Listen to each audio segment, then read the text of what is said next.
सरकार जो है, सरकार सरासर झूठ बोल रहा है।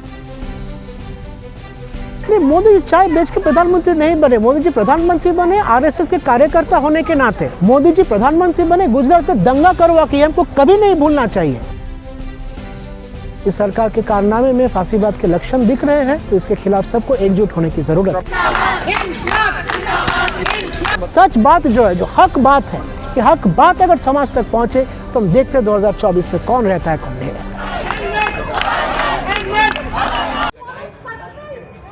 बताइए, आज आप लोग जंतर मंतर पर धरने पर बैठे हुए हैं, क्या वजह है? देखिए, ये जो लेडी हार्डिंग मेडिकल कॉलेज, फिर कलावती सरन का जो ये सारे मजदूर हैं, इनको नौकरी से निकाल दिया गया। ये कई महीने हो चुके हैं, इन लोग सालों से यह नौकरी करते रहे। इन लोग 10-15 साल हो गए यहाँ पे नौकरी कर रहे। कोविड के दौरान इन लोगों ने बहुत ही ज़रूरी काम किए, दे वर कोविड वॉरियर्स। इसके बावजूद कोरोना के बाद इन लोग को नौकरी से निकाल दिया गया।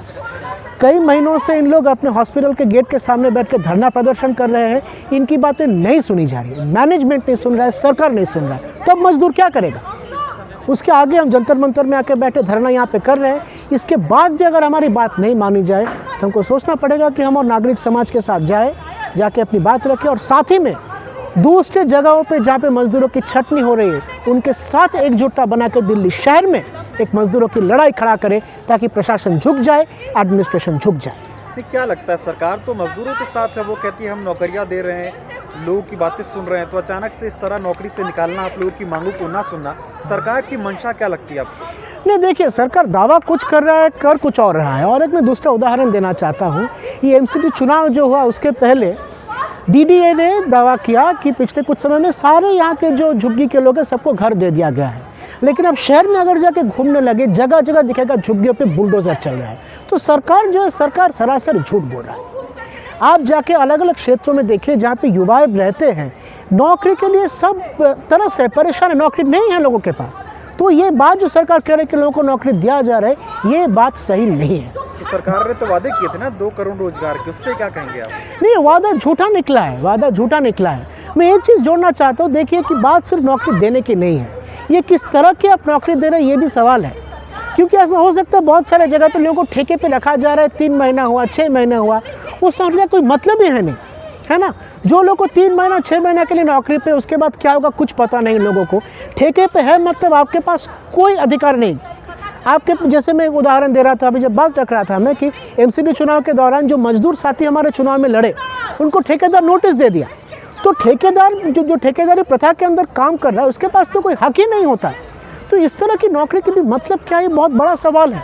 ये सवाल सिर्फ कितने लोगों को नौकरी पे रखा जा रहा है ये नहीं, क्वालिटी ऑफ एम्प्लॉयमेंट का भी सवाल है।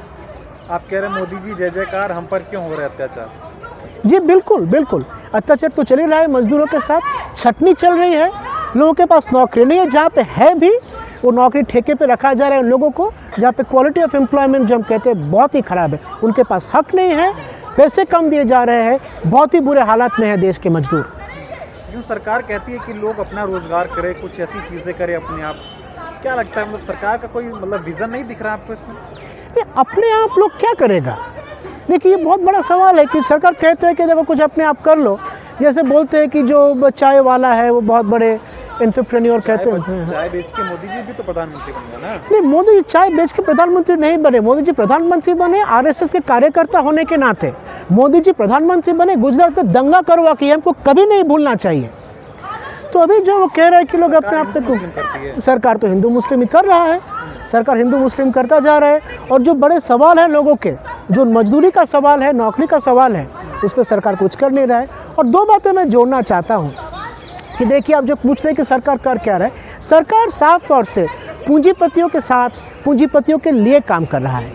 पहले ऐसा कोई सरकार नहीं रहा जिनका नाम 2 खास बड़े पूंजीपतियों के साथ इस तरह से जुड़ गया, अडानी और अंबानी।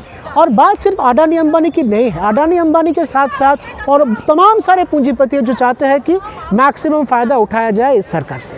तो अडानी जी, अंबानी जी तो कहते हैं ना कि हम सरकार के साथ मिलकर काम इसलिए कर रहे हैं ताकि देश का भला हो। नहीं, उनके लिए देश का भला मतलब खुद का भला, ये बात तो साफ है। देश का भला मतलब खुद का भला, क्योंकि मजदूरों का भला तो हो नहीं रहा है। तो आज की स्थिति में किन की भला के भाई, ये लोगों को झांसे में रख रहे हैं। ये लोगों को बेवकूफ़ बना रहे हैं। कहते हैं कि इनकी सरकार ने विश्व में इनका नाम हो रहा है, देश का नाम हो रहा है, देश तरक्की कर रहा है, तो आपको नहीं लगता क्या कि ये सब ऐसा नहीं हो रहा है? नहीं, तरक्की देखिए, अब तरक्की का मतलब क्या है, अब ये समझना पड़ेगा कि जब अडानी या अंबानी इन दोनों को दुनिया के सबसे बड़े पूंजीपतियों की लिस्ट में रखा जाता है, तब कहा जाता है कि देखो देश तरक्की कर रहे हैं, कुछ बिजनेसमैन जो है वो इतना अच्छा कर रहे हैं। पर बिजनेसमैन का अच्छा करने से देश का अच्छा नहीं होता है, ये बात समझने की ज़रूरत है। देश का भला तभी होता है जब देश के आम इंसान जो है वो अच्छे हालात में रहते हैं, उनका जो हक है उनका हक छीना नहीं जाता है, उनकी नौकरी मिलती है, वो ठीक से पढ़ा पाते हैं बच्चों को, तभी देश ठीक रहता तो है। लग रहा है कि आज देश में लोगों का हक छीना जा रहा है। बिल्कुल हक छीना जा रहा है लोगों का। सबसे पहली बात है कि जो काम की बात अगर करें तो ठेकेदारी प्रथा का मतलब यही है कि आपके पास कोई हक नहीं, आप पूरी तरह ठेकेदार के गुलाम हैं। तो ठेकेदार जो मजदूर है उनके पास हक कहाँ है? दूसरी बात, जो लेबर कोड्स को लाया गया है, लेबर कोड्स के तहत मजदूरों का जो यूनियन बनाने का हक है वो हक भी छीना जा रहा है। तो रही बात मजदूरों की, बाकी देश भर में जो और सारे तबके के लोग हैं, दलितों की हक की बात करें या मुसलमानों की हक की बात करें, सब पे जाति हो रहा है, अत्याचार हो रहा है, सबका हक छीना जा रहा है। तो क्या देश में तो कहा जा रहा है हिंदू मुस्लिम दलित भाई सब एक साथ हैं, कैसे अत्याचार हो रहा है बताइए? नहीं, कौन कह रहा है भाई हिंदू मुस्लिम दलित? मोदी जी कहते नहीं, हैं। मोदी जी कहते हैं, देखिए लोगों को बेवकूफ़ बनाने के लिए कहते हैं। हिंदू मुस्लिम भाई का कोई, जब देश में जगह जगह पे दंगा करा रहा है आरएसएस के लोग, जब देश पे मुसलमानों के घर पे बुलडोज़र चलाया जा रहा है, उस हालात में एक सरकार कह रहा है कि हिंदू मुस्लिम भाई वो सरकार खुद हिंदू मुसलमान के बीच एक जो गैप है वो बढ़ाना चाहते हैं, पोलराइजेशन करना चाहते हैं। तो ये हिंदू मुस्लिम की जो सरकार है, जैसा कि आप कह रहे हैं, 24 में रहेगी कि बदलेंगे आप लोग इसे? रहना नहीं चाहिए, रहना बिल्कुल नहीं चाहिए। हमारे देश के जो आवाम है अगर वो एकजुट होकर लड़े, सारे जो पॉलिटिकल पार्टीज़ हैं इस फांसीवादी सरकार के खिलाफ अगर एकजुट होकर लड़े तो इस सरकार को हराया जा सकता है, हम ये मानते हैं और इसकी पूरी कोशिश हम करेंगे 2024 में। फांसीवादी सरकार कह रहे हैं आप? जी, फांसीवादी सरकार ही कह रहे हैं इनको, क्योंकि सरकार जो है, देखिए एक तो आरएसएस की हिस्ट्री अगर आप देखें तो वो इटली जर्मनी का जो फांसीवाद था उससे बहुत ही हाई लेवल पे वो इंस्पिरेशन ड्रॉ करते हैं। साथ में उनका जो एक हिंदू सुप्रीमेसिज्म का जो आइडिया है कि एक ब्राह्मणवादी हिंदू समाज बने और वो राज करे देश पे, ये फांसीवादी आइडिया हम मानते हैं।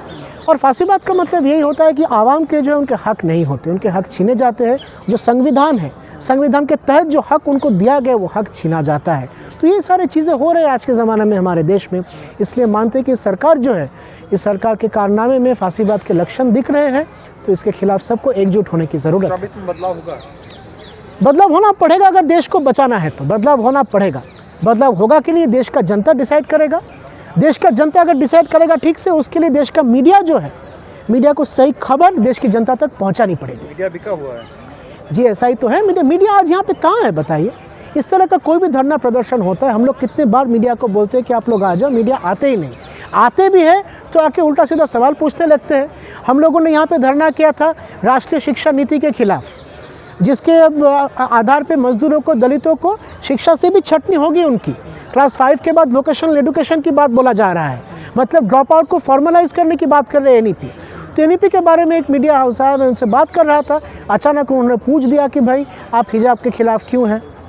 तो बात यहाँ पे तो हिजाब की नहीं होती, बात एनईपी की हो रही थी। तो बात को घुमाते हैं मीडिया, बड़े मीडिया आते भी है, बात को घुमाते हैं। तो बड़े मीडिया जब आते हैं वो बात को घुमाते हैं, आधा समय आते हैं तो बात को घुमाते हैं। हल्द्वानी में देखिए, हल्द्वानी में गरीबों का घर को उजाड़ा जा रहा है, घर को तोड़ा जा रहा है। मीडिया में क्या दिखाया जा रहा है कि यहाँ पे ज़मीन जिहाद चल रही है, कोई बात हुई? तो बड़े मीडिया बिक चुके हैं और एक बड़ा वजह है कि सरकार टिका हुआ है। अगर सच बात जो है, जो हक बात है, ये हक बात अगर समाज तक पहुँचे तो हम देखते हैं 2024 में कौन रहता है, कौन नहीं रहता है।